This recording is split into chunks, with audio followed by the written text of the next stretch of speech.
Good morning, students. I'm S.K. Sharma, your social science teacher. Today, we have to start with the new topic, new chapter, electoral politics. What is the meaning of electoral politics, my dear students?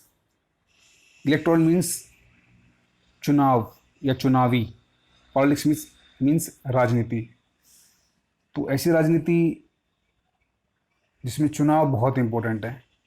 Means you know very well, India is a country where we have a democracy, and democracy depends on the common people, votes of the common people. In this process, we have to elect our representative, our leaders, with the help of election. So in the same process, we have to discuss this topic, election. Election is a system. System है ये.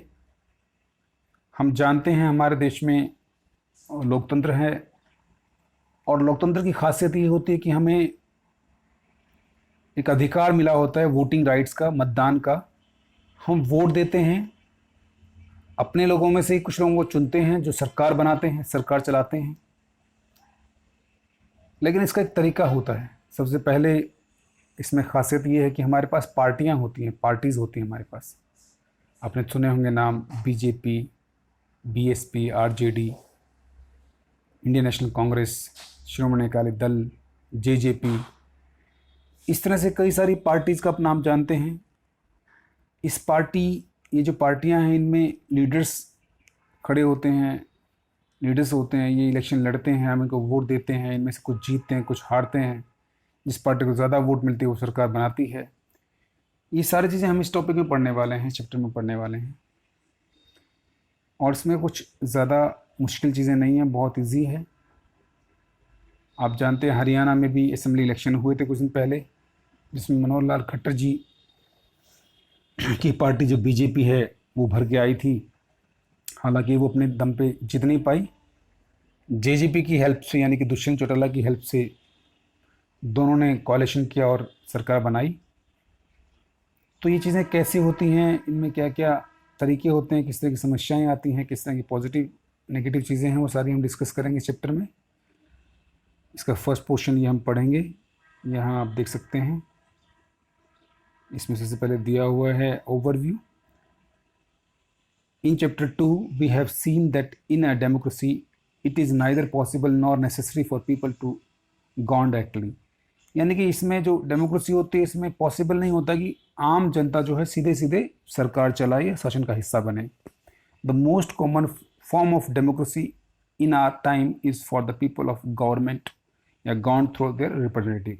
यानी कि यहाँ हमारे यहाँ representative democracy, प्रतिनिधित्व लोकतंत्र. यानी कि हमारे यहाँ क्या होता है, कुछ चुने हुए लोग जो हैं वो सरकार चलाते हैं, पर उनको चुनना तो पड़ेगा. अब आम आदमी अरबों में है हमारे देश में. आप जानते हैं 135 प्लस जो है हमारी पॉपुलेशन है, 135 करोड़. उसमें से कुछ लोग चुनना जो देश को चलाएं, सरकार चलाएं, बड़ा एक प्रोसेस है, बहुत लंबा, टेक्निकल, जटिल है, कॉम्प्लिकेटेड सिस्टम है. उसको हम कैसे समझेंगे इसको. In this chapter we will look at how these representative are elected.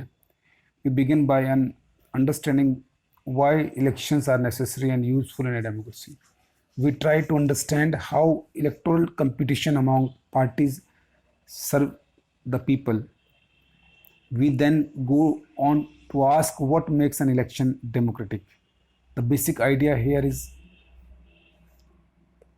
to distinguish democratic elections from non-democratic election.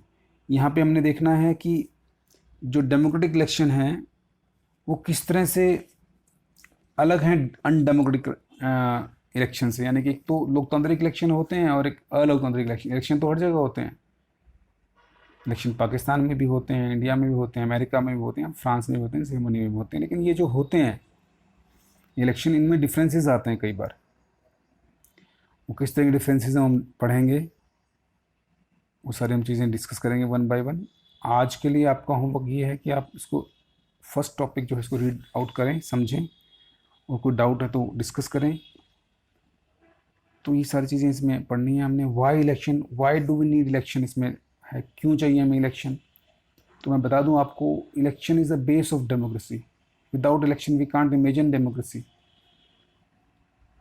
in this world of 21st century, it's very difficult to us to think about the government system without the elections।